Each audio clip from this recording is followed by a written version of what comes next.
There's a whole fleet of them. Look on the ASA. My gosh. They're all going against the wind. The wind's 120 knots from the west. Look at that thing, dude. On June 25th of 2021, the Director of National Intelligence released a public report entitled The Preliminary Assessment Unidentified Aerial Phenomenon. The report confirmed that vehicles of unknown origin are operating in impunity within restricted U.S. military airspace. The majority of this reporting is coming from the U.S. Navy. So why is the Air Force AWOL on the entire UAP issue? Former Deputy Assistant Secretary of Defense, Christopher Mellon, joins me for a debrief exclusive to discuss and present data indicating that the Air Force and its component organizations actually detected thousands of UAPs from 2004 to 2021. Join us as we get rebelliously curious. Hi, Chris. Thank you for joining me on Rebelliously Curious today.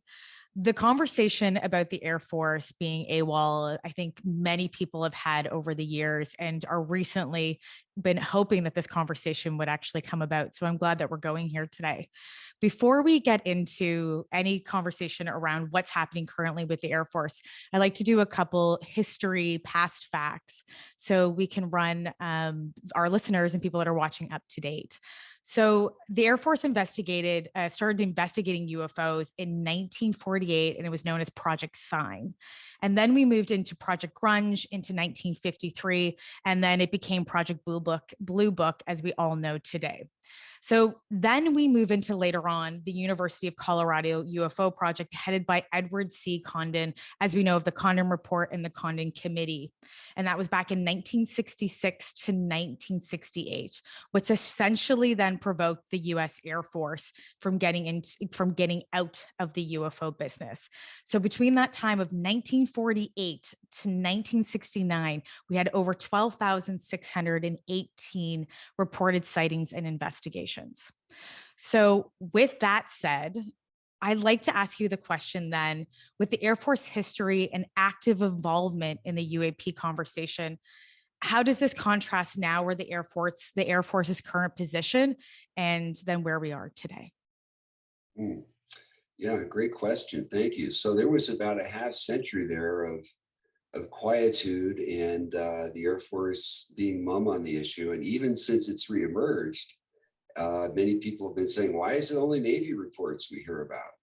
And so this reticence continues. The 12,000 reports you referred to, interestingly, over 700 of those were unexplained. And in contrast to what the Air Force said, which was that, well, gee, if we had more information, we could probably explain them all. It turns out when you look at those numbers, as they categorize them, the cases, the more information they had in a case, the less likely they were able to actually find a conventional explanation for it. So for many, many years, we've had a legacy of unexplained cases and reason to believe that there's something very serious going on here. That the Congress has started trying to pull the information, and also the Deputy Secretary of Defense, and they're having a hard time, frankly, getting straight answers. Okay. So then why is it so important for you now to bring up this subject? Why not a year ago? Why not when the UAP report was coming out? Why do you feel that this was the best time to have this conversation now? Well, I had to wait until the report came out to see how forthcoming the Air Force was going to be. When it did, it took a while to digest the report and the information. And frankly, I was engaged in some other things. And I wasn't initially aware myself that it was so predominantly Navy. I saw the raw numbers, and it was a while later that I found out there was virtually nothing, if anything, from the Air Force in there. And when you look at the language, it says that, well, we think we're going to be getting new sources of information soon, including from the US Air Force. And there's another passage where they say, we're going to be setting up an exercise or a training pilot somewhere to see how this goes and try to develop a means for characterizing these UAPs, which suggests they're possibly thinking about not addressing that huge gap and just ignoring and never reporting what they were asked to report and just moving ahead and saying, okay, from this point forward, we'll start to share information with you. So as Congress is returning, getting back to work, we're heading into the authorization and appropriation cycle. This is the time to bring this to their attention. When they've got the time and the luxury to get the principals in, to sit them down, hold hearings, talk to them, gather information, and decide what steps to take next. So in the article, in the debrief article, you list a whole bunch of unclassified surveillance capabilities. Can you list a few of them right now with me and why you feel they would be the best to then catch UAP radar? Because right now we're hearing that the Air Force is saying that nothing was detected during that time. But I'd like to go through a couple of them that you've listed that you feel would be the best and ideal, and then what you might think they might capture with that type of data and radar ability. Sure. Well, I'll give two quick examples. During the Cold War, we had something called the Ballistic Missile Early Warning System. And this was a ring of radars across the Arctic between the United States and Russia that were designed to detect any incoming bombers or ICBM missiles. That has been upgraded over the years, and it's now a synthetic phased array radar system, which basically just means it's vastly more powerful and vastly more accurate, has more detail. They can focus and shape the beams instead of just getting a return from it. They can focus on a particular object if they're particularly interested in it, for example, and get more data.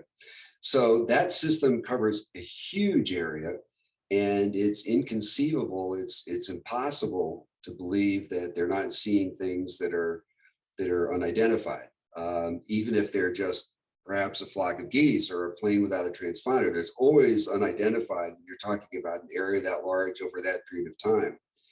I know beyond that from interviewing people at NORAD that there are cases that are definitely not flocks of geese because they're flying at thousands of miles an hour at high altitudes without a transponder, and we're trying to intercept them with jets and we can't catch them. So those systems have an immense amount of data. They cover with high fidelity, immense areas. And for example, no one's ever gone back and said, okay, you have a radar that was looking directly at the Nimitz battle group during that famous encounter in 2004. What did the Beale Air Force radar on the west coast of California show? What did that radar show during that period of time, if anything? So that data can be pulled. There's a lot of data there. It's never been done to the best of my knowledge. The space-based infrared system is a network of satellites at different orbits that ensure that we have near continuous global coverage of infrared events, anything that produces a lot of heat, like a missile plume or a jet going supersonic. So to the degree that there are any extreme temperatures involved, either hot or cold, against the background of the planet, that system picks it up and can track it in real time. And again, immense area of coverage, immense amount of data, very high quality these days, very high fidelity, and they can manipulate that data, the software, and process it to an extraordinary degree. So that's the kind of thing that we haven't done yet, the data that we haven't looked at.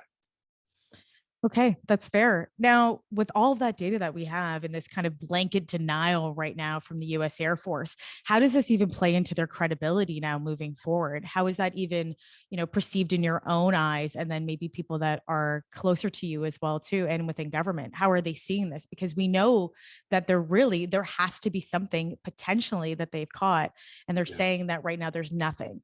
So how does that play into their credibility?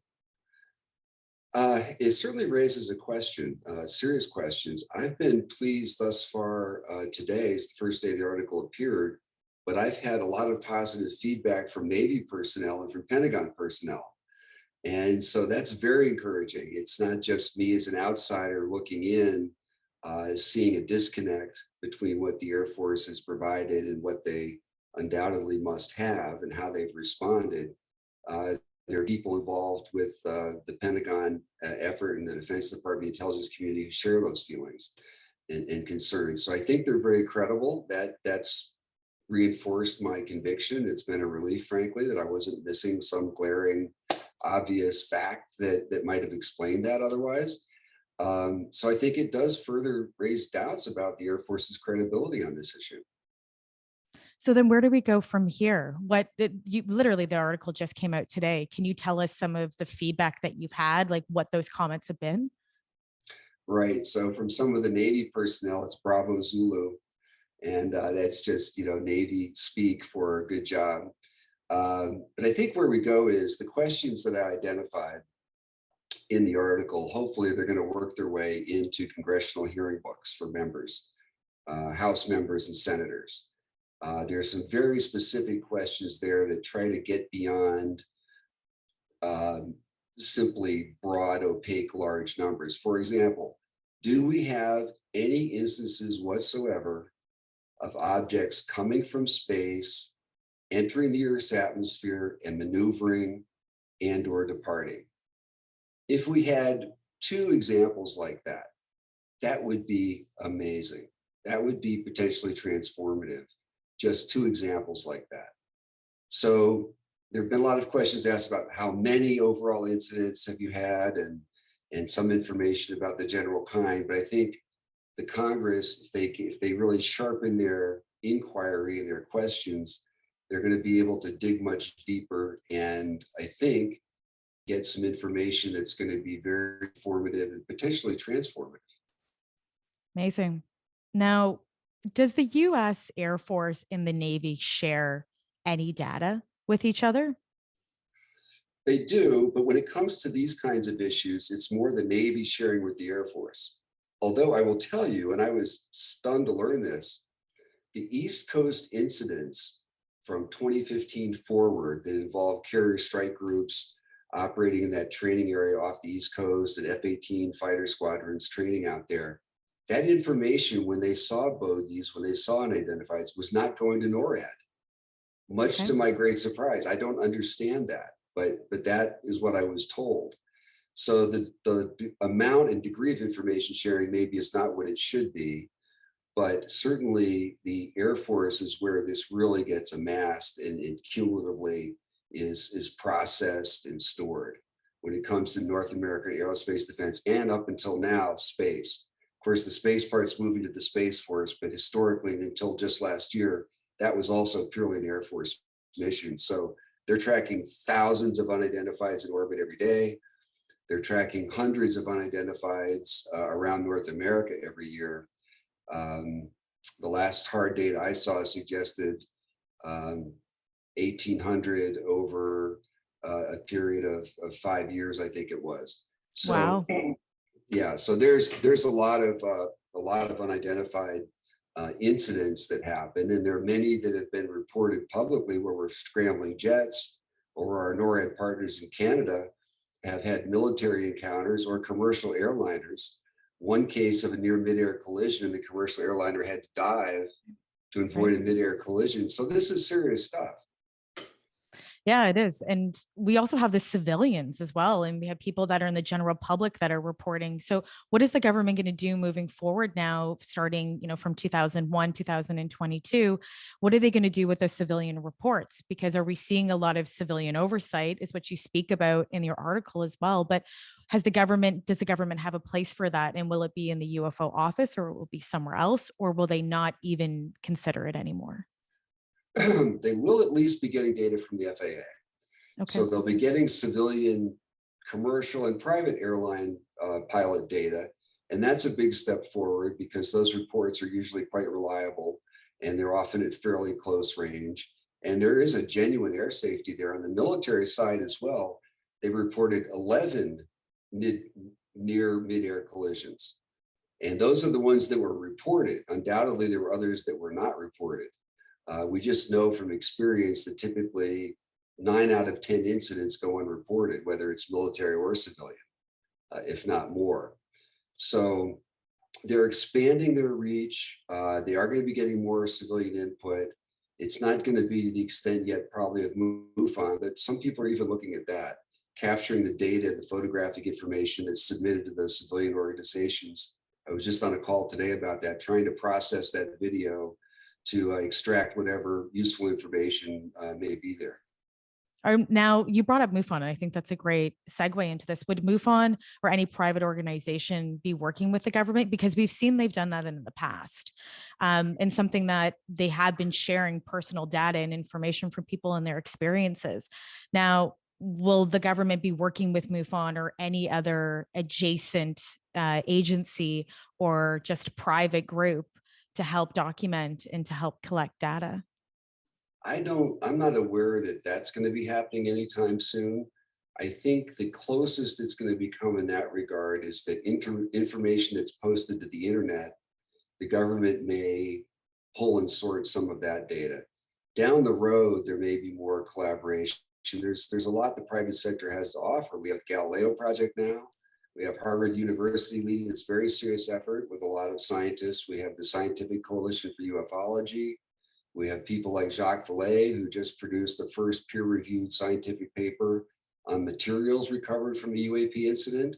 So there's a burgeoning amount of scientific interest. There are also a number of wealthy philanthropists who would like to support this now and are beginning to step in because they see options for getting behind this and committing some resources in ways that can make a difference. And the money will be spent wisely and credibly.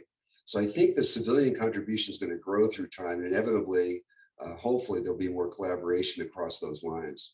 That would be amazing to see, and maybe one of the first times within the UAP community that I think that's ever happened and been taken seriously. With all the data that's been collected that we know of, and previously, before 2004, what do you think the Air Force is hiding then? Or are they hiding anything? Because it speaks volumes when you have all these different types of surveillance capabilities and you're saying that nothing has been found. It raises up questions about, is your taxpayer money going to the right place? And also then, what are you hiding?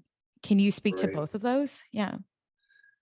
So, that's the $64,000 question. What does the Air Force really know? And what are they hiding? And their behavior, as you suggests they really are trying to hide something. As I point out in the article, it's not just a matter of not being forthcoming with radar data and that sort of thing. We have indications that Air Force OSI has been leaning on people, trying to prevent them from collaborating in shared spaces that the government has on classified networks. Reportedly, they told Air Force personnel and pilots not to go directly to the UAP task force with reports and instead to go to the National Air and Space Intelligence Center, NASIC. So they do in some ways act like a guilty party that's trying to conceal something. The last known location of the famous Princeton radar data, Aegis radar data, was in the hands of the Air Force. That has gone missing. So, there are a number of different facts that make it a very legitimate question. And it's understandable that some people would be suspicious. So the question then becomes, well, what kind of information might they be concealing? And is it genuine sources and methods kinds of information that's vital to protect? Or is it information that's potentially embarrassing to the Air Force that reveals they don't have quite the degree of control of our airspace that they would like to have people think we have? Or yet something else? That remains to be seen.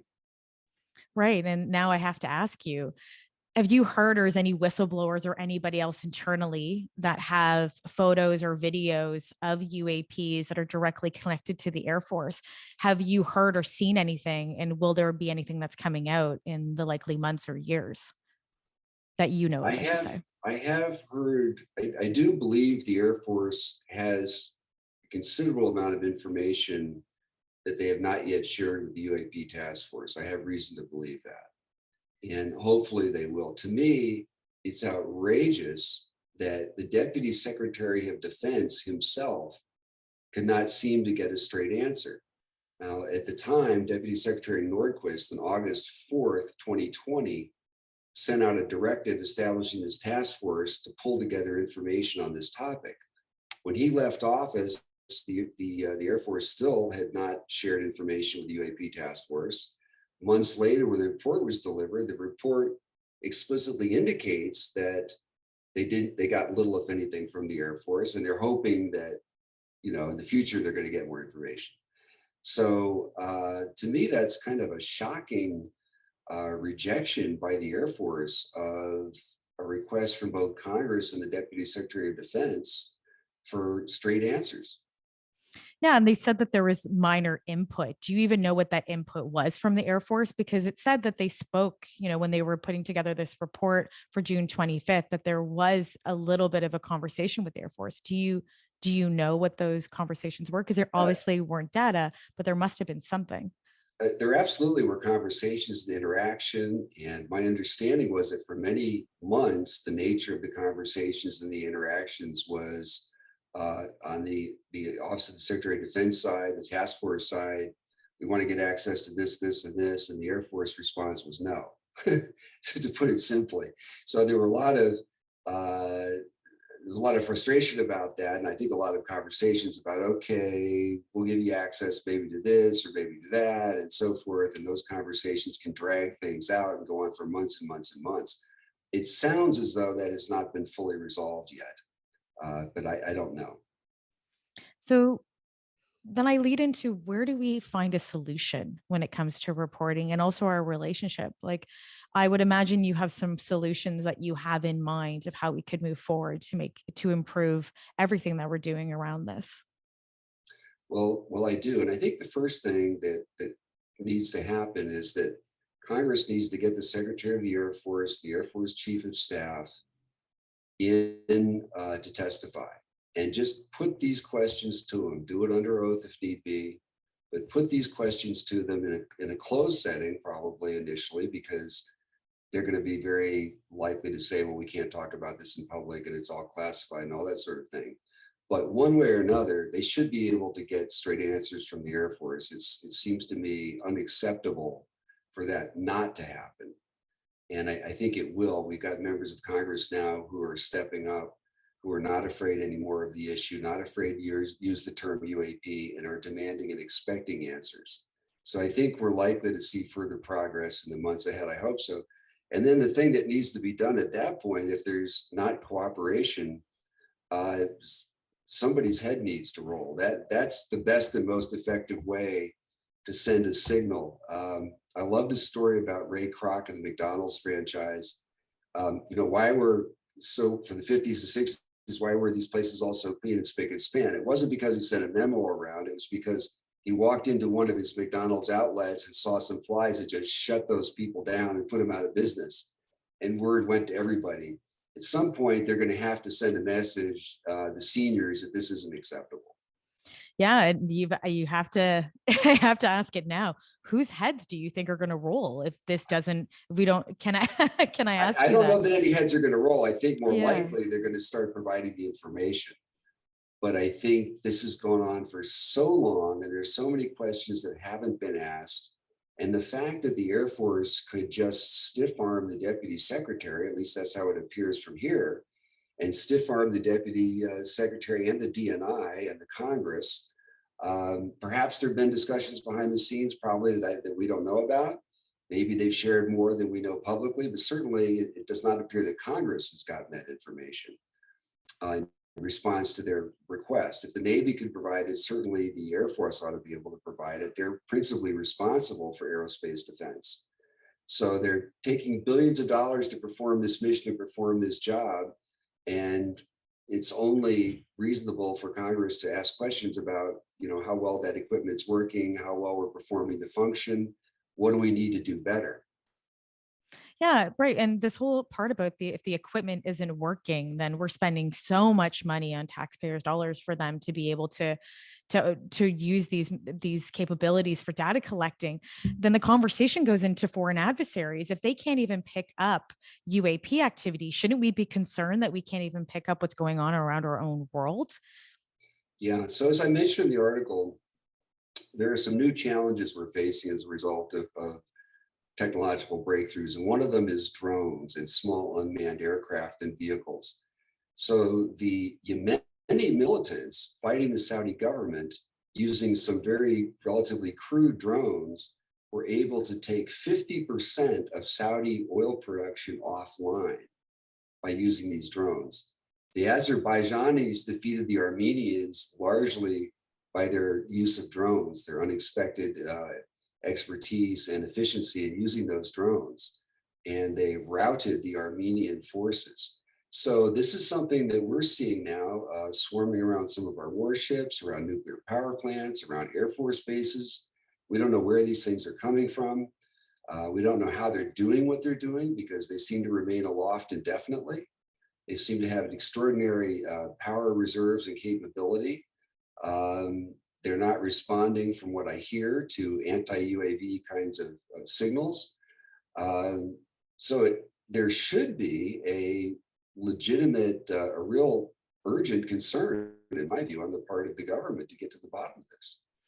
Yeah, has there been any way? Yeah, because I would imagine that foreign adversaries outside of UAPs are probably way more of a concern than I would say than a UAP would be. Have we been able to look at the data that's the data that they would have and what we've seen from UFO footage and what has come out recently, obviously not from the Air Force, but I've been able to compare it with what we've seen with foreign adversaries and be able to say, well, yeah, you have done this and you should have been able to catch a UAP in action or of any footage or data on it, because this is what we have for foreign adversaries. Have we been even able to compare that in any way, or has anybody spoken to you about that?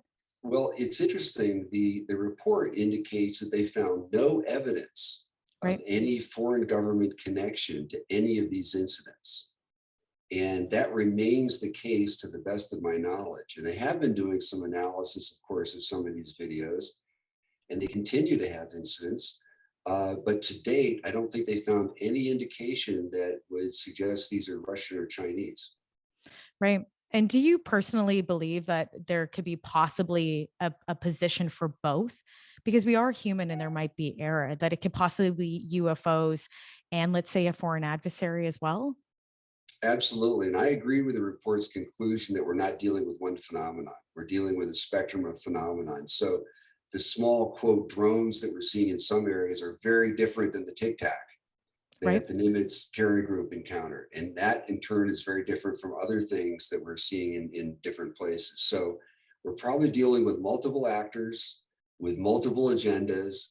And from my standpoint, that's all the more reason to jump in there and try to get a handle on this.